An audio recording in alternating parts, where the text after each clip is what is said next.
사람들은 다 모여라. 경기도 남자 벽디와 펑키가 함께합니다. 경기 청년 맞이 팟캐스트 천년의 사랑. 안녕하세요. 경기도 수원 사는 청년 벽디입니다. 안녕하세요. 성남 사는 모태 경기 청년 DJ 펑키입니다. 자, 올해 경기도가 1000년이 되는 해입니다. 그래서 네. 저희가 그 생일을 네. 끝까지 알리려고 열심히 노력하고 있어요. 네. 덤으로 경기도 자랑을 많이 하기 위해 경기 청년 팟캐스트 천년의 사랑을 만들었는데요. 오늘이 천년의 사랑 5회째가 되는 날입니다. 박수! 이거 하려고 부르는 네, 박수. 박수! 손으로 치는 건 한계가 있어서 네. 기대 박수 시원하게 어우, 기대 박수. 띄워드립니다. 아, 근데 진짜 팟캐스트가 한 5회를 달리고 있잖아요. 그럼요. 뭔가 좀 무르익은 느낌. 무리였어요. 네. 진짜로요? 전성기가 이제 조만간 온다. 오고 있나요? 이렇게 봅니다. 느껴지지 않으세요? 슬슬 요즘에 그 SNS에 올라오는 거 보면서 네네네네. 댓글도 좀 달리고 하는 거 보니까 네. 느껴지고 있는 것 같습니다. 그리고 이제 전체적인 진행의 안정도도 안정도. 보통은 한 5회 정도 진행을 해야 안정을 찾거든요. 한 2회 만에 네. 안정을 찾은 것 같은. 전성기가 진짜 오겠죠? 네, 아직은 오지 않았습니다. 아우. 하지만 저희 가능성을 봅니다. 봅니다. 네. 네. 전성기가 온다고 생각하고 박찬호 선수가 이런 얘기를 했습니다. 저희 열심히 하고 있잖아요. 모든 네. 제작팀들도 열심히 하고 있는데 그럼요. 간절히 하면 언젠가는 뭐 기회가 온다. 이런 이야기를 했거든요. 네. 아마도 저희에게 놀랄 만한 또 기회들이 오지 않을까 그런 생각이 들면서 네. 자, 전성기 우리 펑키는 네. 전성기 네. 전성기가 언제를 떠나서 뭐라고 생각하십니까? 전성기가 기준이 있을 거예요, 기준. 이게 좀 많은 기준이 있겠지만 네. 제 나름대로의 기준은 그냥 내 스스로가 행복한 거. 스스로 행복. 스스로 행복. 행복이 기준이다. 네, 행복이. 그 안에 뭐 여러 가지가 있겠지만 네. 저는 일단 제가 좀 행복했으면 좋겠습니다. 저는 이제 제 개인적으로 보고 네. 이 팟캐스트를 봤을 때 네. 이 전성기를 표현을 하자면은 얼마나 많은 분들의 시선을 끌 수 있는지. 중요하죠. 조회수다. 조회수 중요해. 조회수 개인적으로 그리고 내 인지도다. 인지도. 그때가 아마 이제 전성기가 아닐까. 앞에는 약간 깔아주는 것 같고 네. 본심이 인지도인 것 같은데. 제가 더 중요하니까. 그럼요. 자, 근데 이 설문조사가 있습니다. 전성기에 대해서. 네. 전국의 대학생들을 대상으로 당신의 인생 전성기는 언제입니까? 라는 질문을 했어요. 네. 그랬더니 몇 살일 것 같으세요, 평균?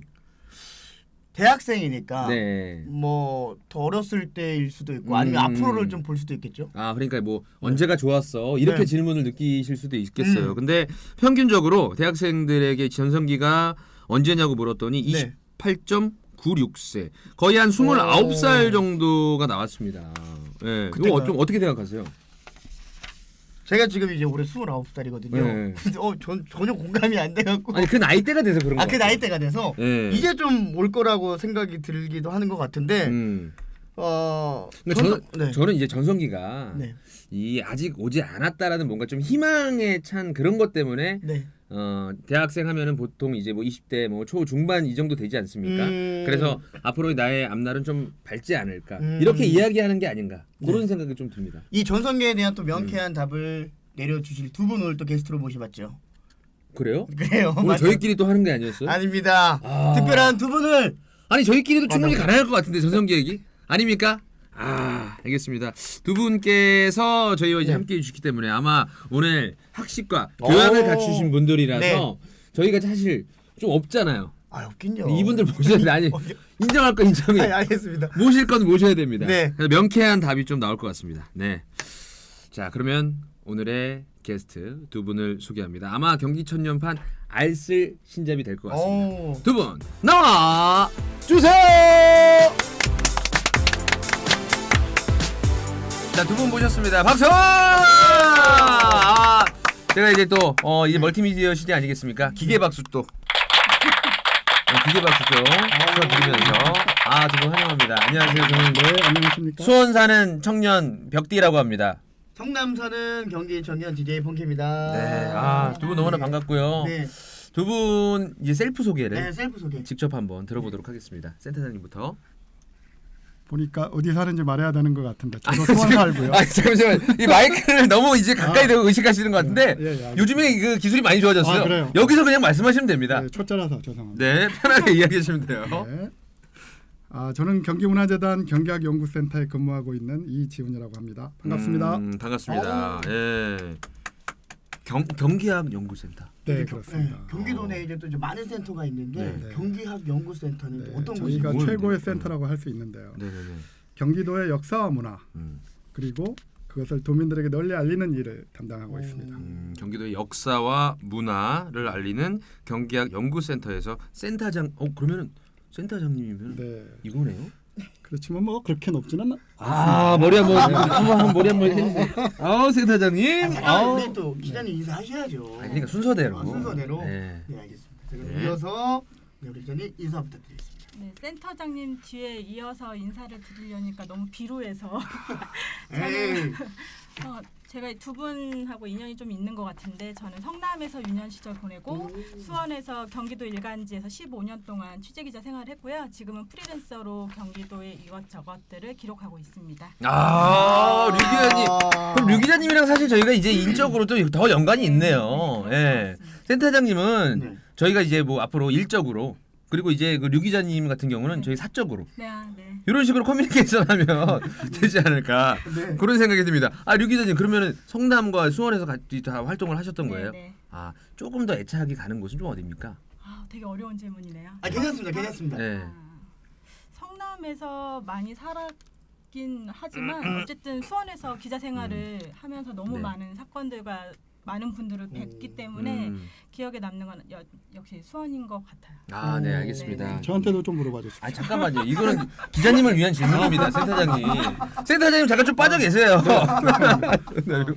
두 분 진심으로 환영합니다. 근데 두 분께서 이렇게 또 이제 소개를 하시고 우리 또 센터장님께서는 경기도의 문화와 역사에 대한 이야기를 또 잠깐 또 꺼내 주셨어요. 센터에서 이런 일을 한다. 네. 그리고 이제 기자님께서는 다양한 뭐 사건 사고도 진짜 취재를 많이 해보시고 이렇게 하셔서 두 분께서 워낙 또 많이 배우시고 그리고 워낙 또 연구를 또 많이 하시고 그쪽에 대해서 전문가로 좀 오신 거잖아요. 그래서 정말 오늘 또 기대가 되고 어떤 질문을 저희가 하든지 네. 편하게 그냥 저희는 백지라고 생각하시고 대답을 해주시면 될 것 같습니다. 저도 역시 백지라고 생각하시고 질문이 오늘 방금 누가 나왔다 백지면 누가 합니까? 센터장님이 진행합니까? 그러면 네. 그렇게 하시는 걸로. 알겠습니다. 두 분 모시기 전에 저희가 이제 전성기에 대한 이야기를 했어요. 전성기. 두 분이 생각하시는 전성기는 뭐라고 생각하시는지 그리고 나에게 전성기는 언제라고 생각하시는지 좀 이야기해 주면 좋을 것 같은데요. 센터님 좀 전성기는 언제라고 생각하세요? 사실 전성기 하면은 제일 잘 나가던 시기. 네, 뭔가 제일 그 못하는 일 없이 다 잘할 수 있다고 생각하는 시기라고 생각하는데 네.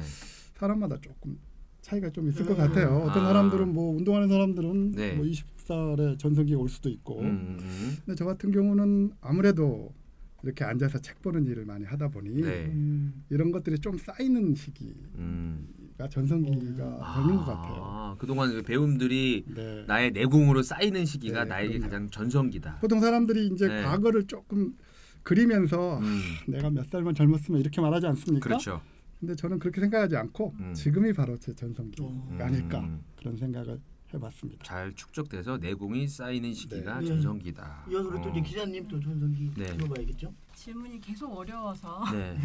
저도 센터장님 말씀을 받아서 저한테 전성기는 그냥 아직 오지 않은 것 그렇지만 꼭 올 것 그래서 준비하고 있는 지금 저는 이거 명언 같습니다. 아직은 안 왔다고 평생 생각하는 거예요. 그렇지만 꼭 올 것. 희망적이잖아요. 그 희망으로 오늘도 열심히 사는 거죠. 대단합니다. 류 기자님. 감사합니다. 거봐요. 뽀끼 씨 많이 배우셨다니까. 겸손하신 분이에요. 겸손하신 분. 류 기자님은. 말실수했는데 저한테 왜 그러시죠 갑자기? 그럼 너한테 뭐라 그러지? 내가 센터장님은 뭐라 그러냐? 알겠습니다. 그래서 이제 저희가 또 그런 의미에서 네. 현재 경기도는 전성기일까요? 아닐까요? 본인의 기준 내에 따라서 이야기해 주셔도 좋을 것 같아요. 네. 네. 센터님 어떻게 생각하십니까? 경기도가 이제 생긴 지 벌써 1000년이 됐는데 네. 1000년의 부침이 있었어요. 네. 경기도가 잘 나갈 때도 있었고 또 그렇지 않을 때도 있었고 사실 면적으로 따지면 일제강점기가 오히려 네.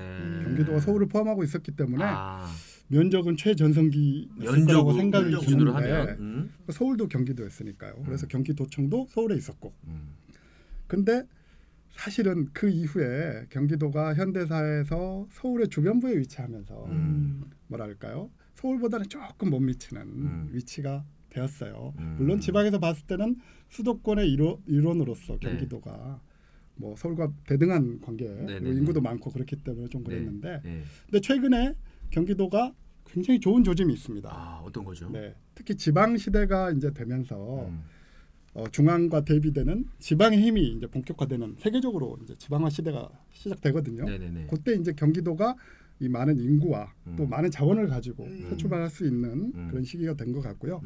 두 번째로는 통일 한국 시대가 좀 있으면 열릴 것 네네네. 같다라는 긍정적인 시각이 지금 긍정적으로 확실히 좀 네, 보십니까 또? 그렇습니다. 아, 네. 그러니까 몇 번 삐그덕 지금 할 때도 있고 하지만 그것도 과정이잖아요, 그죠? 그렇죠. 역사는 언젠가 발전한다라는 네. 대명제가 있지 않습니까? 맞습니다, 그래서 맞습니다. 경기도의 전성기는 네. 이제부터다. 이제부터 시작이다. 네. 아, 말씀드렸습니다. 경기도에 살고 있다는 것 자체가 행복해지네요. 또 센터장님이 또 이야기를 들으니까. 예. 그럼 류 기자님은 좀 어떻게 생각하십니까?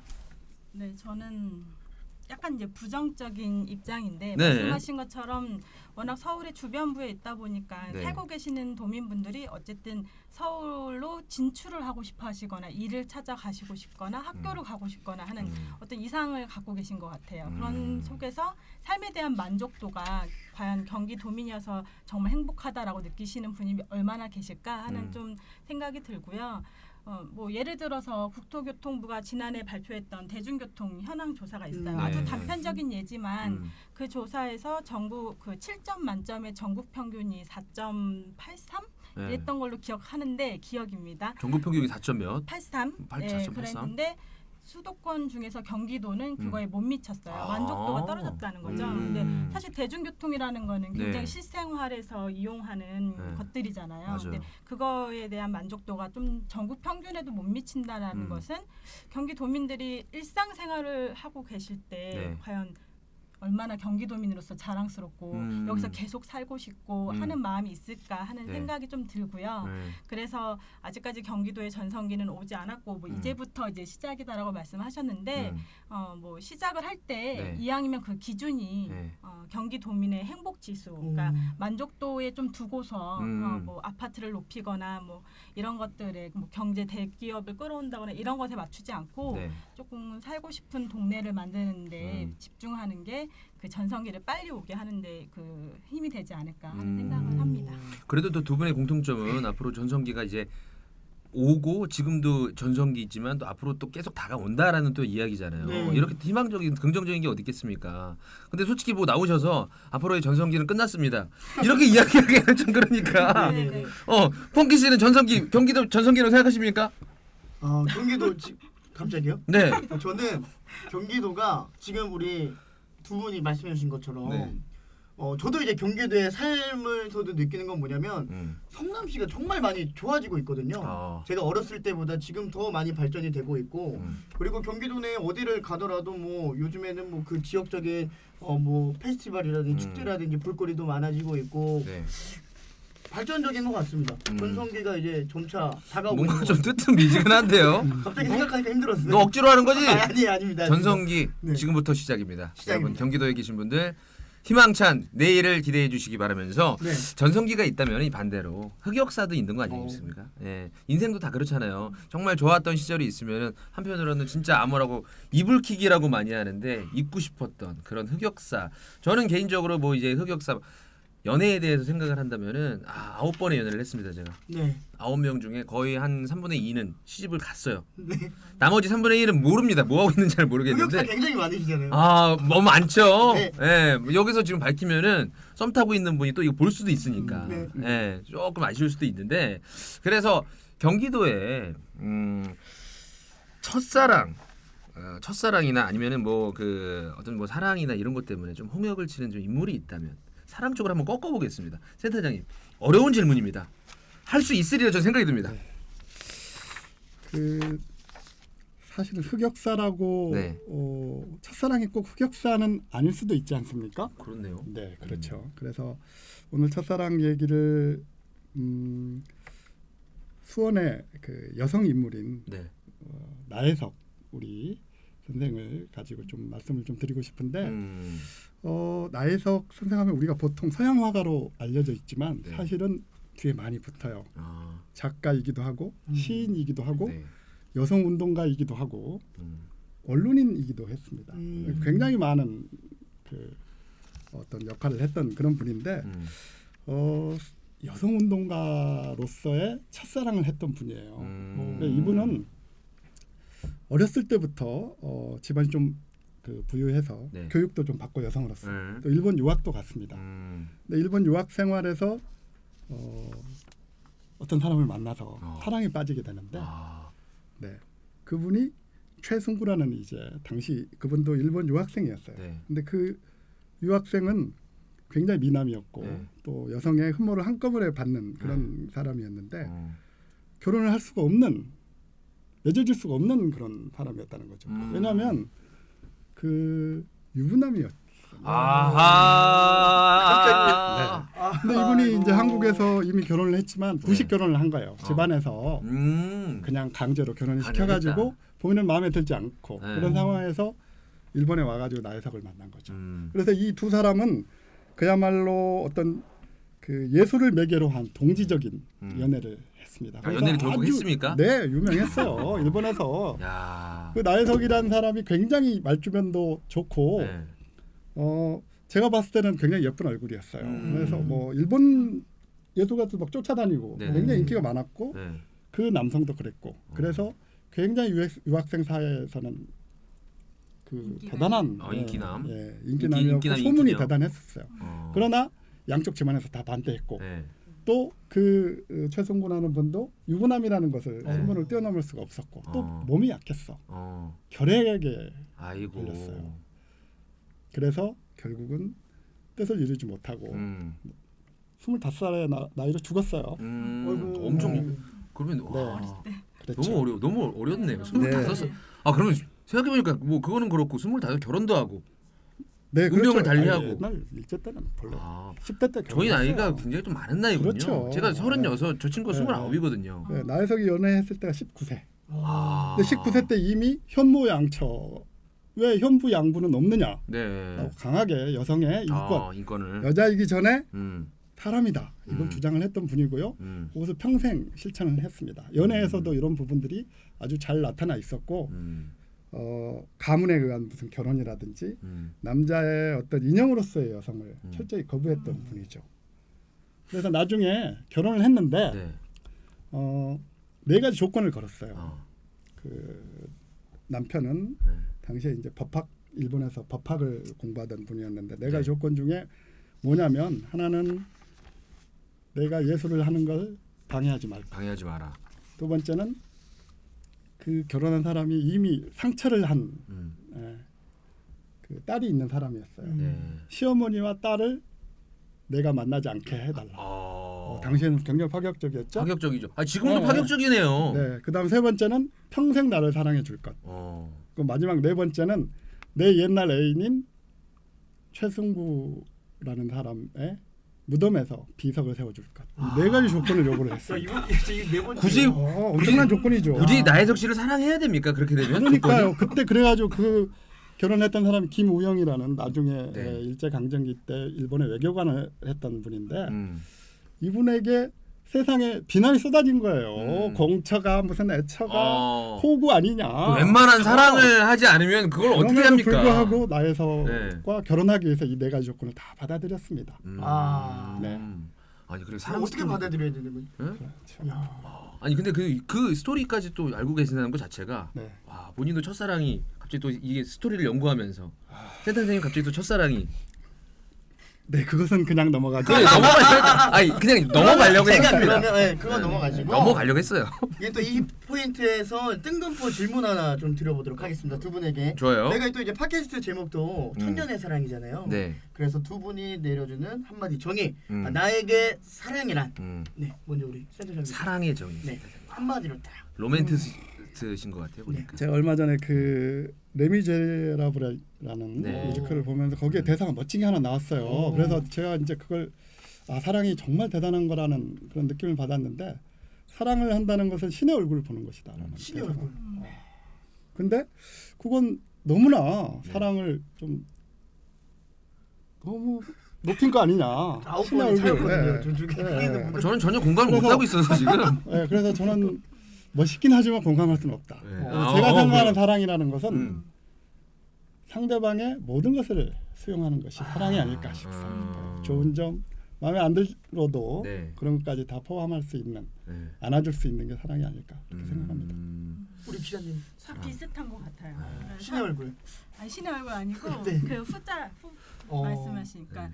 사랑이란 게 나 자신을 나로 계속 살아갈 수 있게 하는 삶, 그리고 상대방도 나 역시 상대방 계속 그대로 살 수 있게. 그러니까 왜 결혼하면서 계속 중간중간 어떤 역할들이 주어지고 강제당하잖아요. 그러면서 자기 자신을 바꿔야 되는 상황들이 닥치는데 그런 것들을 서로 이제 제거하면서 너는 너, 나는 나 이렇게 하면서 같이 함께 동행하는 거 그게 사랑일 것 같아요. 그럼 여기서 뜬금포로 기습 질문 하나 드리도록 하겠습니다. 네. 원고는 보지 마세요. 네, 네. 원고에 없는 질문입니다. 자기가 이야기한 기준과 경기도를 봤을 때 사랑하시는 겁니까, 센터장님? 그렇습니다. 당연하죠. 네. 너무 쉬운 질문입니다. 윤석열 사랑하십니까? 죄송해요. 전 남편만 사랑하겠습니다. 아무튼 이렇게 경기도 대표 사랑꾼들과 네. 함께하는 여러분께서는 지금 경기천년 팟캐스트 천년의 사랑 함께하고 계십니다.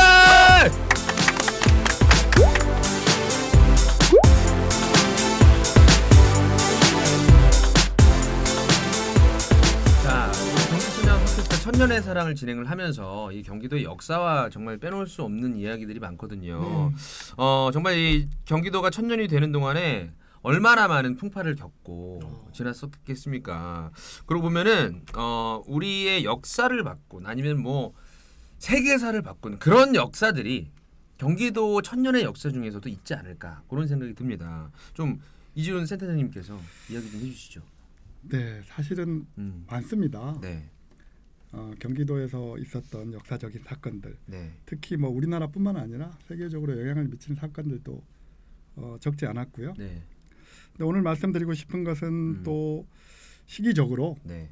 내년이 3.1운동 100주년이고 아, 네, 임시정부 100주년이기 때문에 네, 3.1운동 이야기를 하지 않을 수가 없습니다. 네, 네, 네, 네. 네.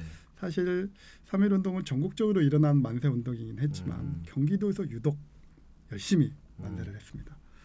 특히 그 3월 하순부터 4월 중순에 이르기까지 경기도의 전역에서 네, 항일운동이 만세운동이 일어났다고 해도 과언이 아닐 정도로 열심히 했는데요. 네.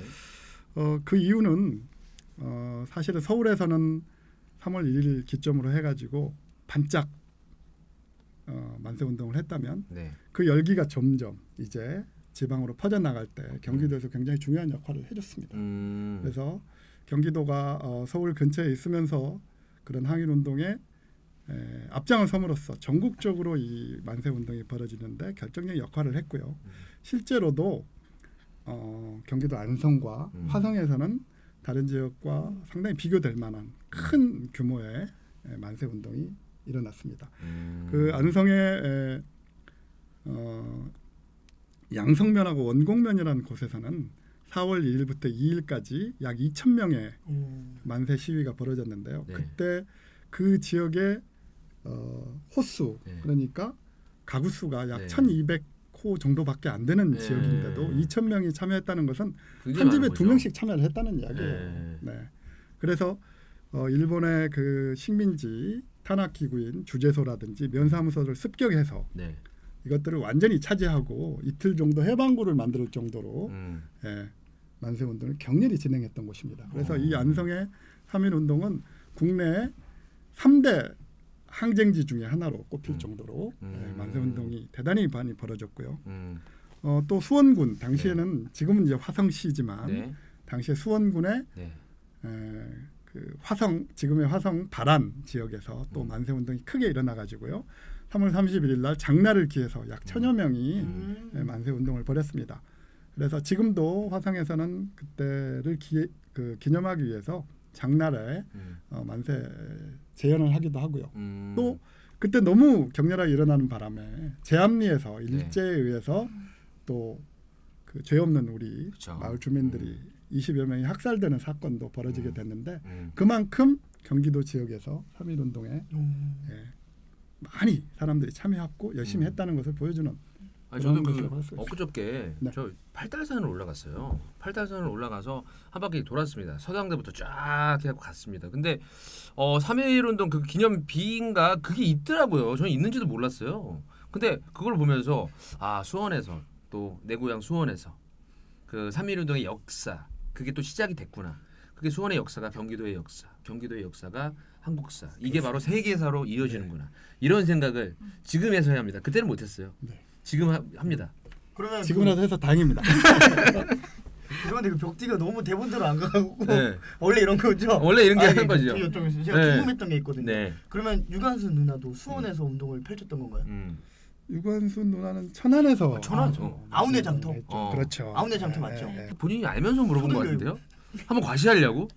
아는 거라도 하나 해야죠. 그러면은 이제 유관순 누나는 천안 쪽에서 또 활동을 하셨고, 독립기념관도 그쪽에 그래서 그게 네. 또 연관이 있는 건가요? 그렇지 모르겠는데요. 그건 예 그렇습니다. 그러면 이쯤에서 그 유순아 기자님께서 네. 우리 센터장님이 또 이런 우리 경기도의 역사를 바꾼 이야기를 하나 해주셨는데 네. 이쯤에서 하나 받고 또 센 거 하나 좀 나와야 되지 않겠습니까? 뭐가 있을까요? 센거 세계사를 뒤흔든 오. 사건을 그럼 제가 또 하나 말씀드리겠습니다. 사건이라고 이야기하시면 뭐 용감한 기자들 갑자기 그런 느낌이 나네요. 되게 어울리세요. 네. 그 느낌하고 톤이. 제가 네. 용감하진 못해가지고 네. 그 말씀하신 것처럼 경기도가 독립운동이라든지 어떤 사상이나 국방 뭐 이런 역사적으로 굉장히 중요한 지역이었고 네.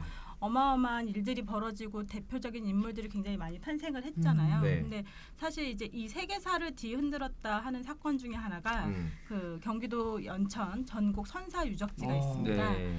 그 1978년 그 쪽에 한창 유원지처럼 거기가 아주 이제 관광지처럼 되어 있었는데 그쪽이? 지금도 이제 유명하고 네. 자주 한탄강이 흐르고 있어서 많이들 좋아하시는 곳인데 네. 1978년에 그 그렉 보엔이라는 미군이 여자친구랑 데이트를 간 거죠. 네. 근데 가서 이 친구가 데이트는 안 하고 돌을 하나 수집을 해가지고 이 돌을 이제 그때 당시에 서울대학교 박물관장이었던 네. 김원영 교수한테 이제 신고를 하는 거예요. 근데 이 돌이 무엇이길래 도대체 신고를 했냐? 네. 그게 동아시아에서는 최초로 발견된 아슐리안형 주먹도끼였어요. 근데 사실 뭐 주먹도끼 하면 왜 하시죠? 아시나요? 네, 그냥 사실 이게 주먹도끼가 그냥 이거잖아. 돌 누가 봐도 이건 돌이었을 건데 이거를 시작으로 한 게 저는 놀라워가지고. 그렉 누구요? 그렉 보엔. 그렉 보엔. 네네.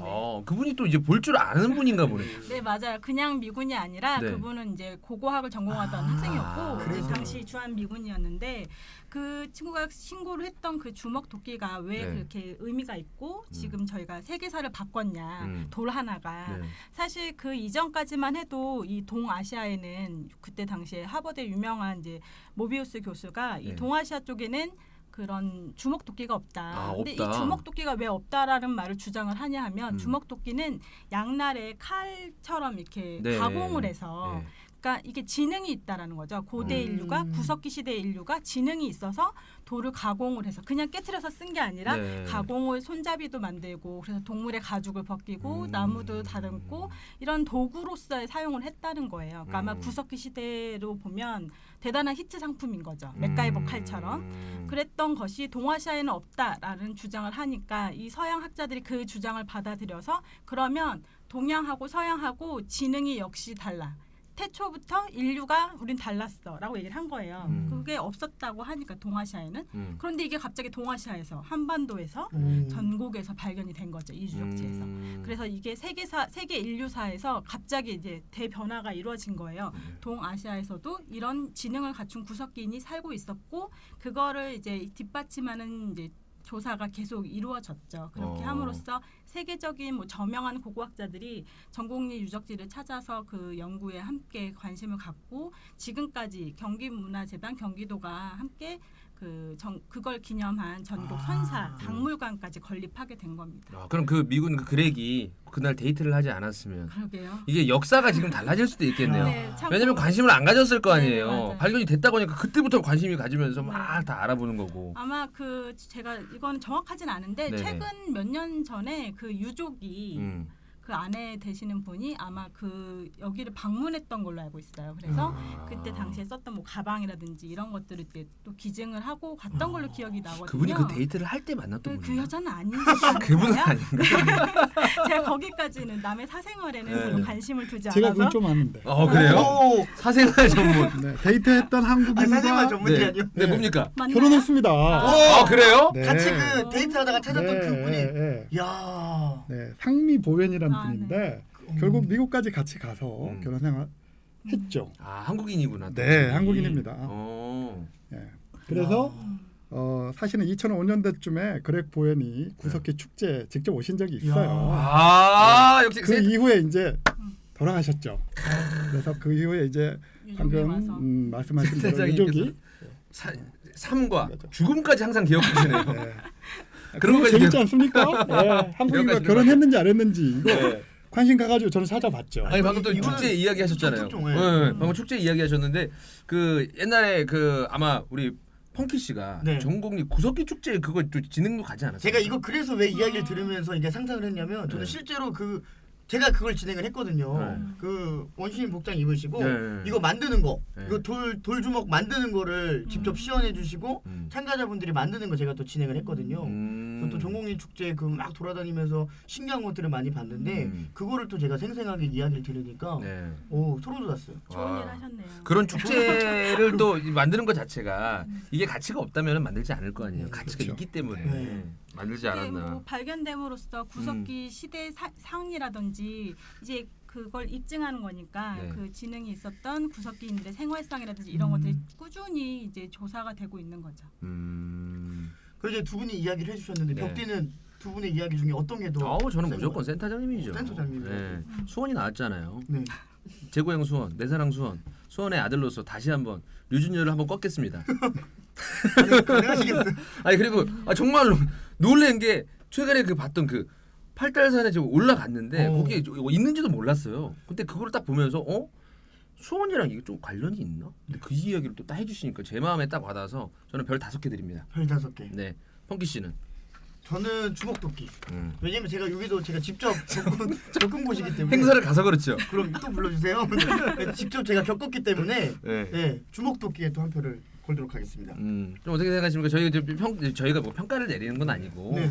서로의 좀 이야기를 들어보시면서도 생각을 하셨을 것 같아요. 센터장님은 또 전국 주먹도끼 좀 어떻게 생각하십니까? 정말 엄청난 발견이라고 할 수가 있죠. 사실 그때 그 주먹도끼가 발견됨으로써 구석기 시대 세계적인 지형도 완전히 바뀌었다고 볼 수 있고요. 세계 유명한 구석기 학자들이 대거 한반도를 주목하게 되었습니다. 그리고 딱 한 군데인데 배아파하는 사람들이 있었어요. 일본 사람들이 자기 나라에서는 안 나온다고. 네. 그래서 나중에 일본에서는 구석기 시대 유물 조작 사건까지 났습니다. 80년대.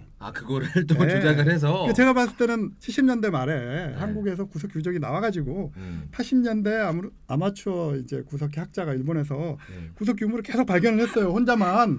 그분만 후지무라 시니치라는 사람인데, 네네네네. 근데 일본에서 그것을 철저히 검증했으면 그게 가짜라는 사실을 금방 알았을 텐데 그것을 그걸 인정을 또 했군요. 인정을 그냥 하기 싫었던 거죠. 학계에서도. 네. 그래서 나중에 일본 그 학계는 완전히 처참하게, 그래서 일본에서 최근에 뭐가 나와도 다들 못 믿는 분위기. 그게 얼마나 좀 부끄럽습니까? 또. 네, 그렇습니다. 거짓말하다 걸린 거잖아요. 네, 그래서 일본이 참 속이 좁다.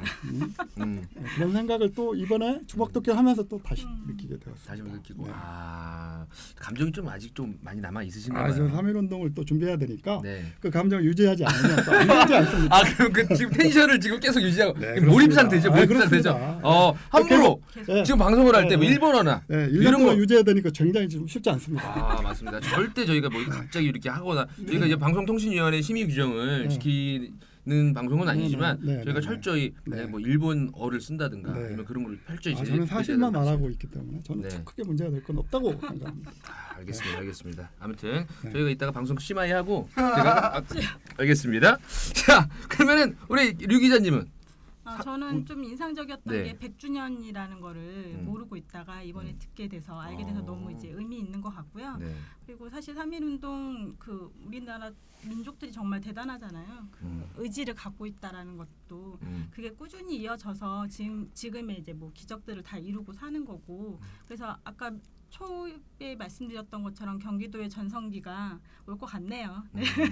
말씀하셨던 것처럼 3.1 운동 정신이어서. 훈훈하네요. 그리고 두 분께서 저희가 또 몰랐던 이야기를 또 해주시니까 너무나 감사드리고, 그래서 아마 이 경기 청년 팟캐스트 천년의 사랑이 점점 품질이 계속 고품격으로 업그레이드가 되는 게 아닌가라는 생각이 듭니다.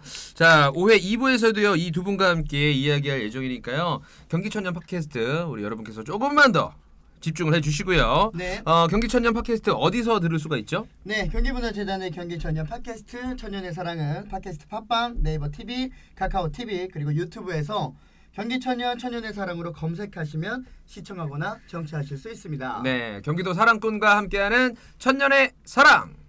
이거 저희 맞춘 거 있잖아요. 가볼까요? 네, 같이 원, 왼쪽부터. 투, 원, 투, 쓰리, 포. 구독, 좋아요.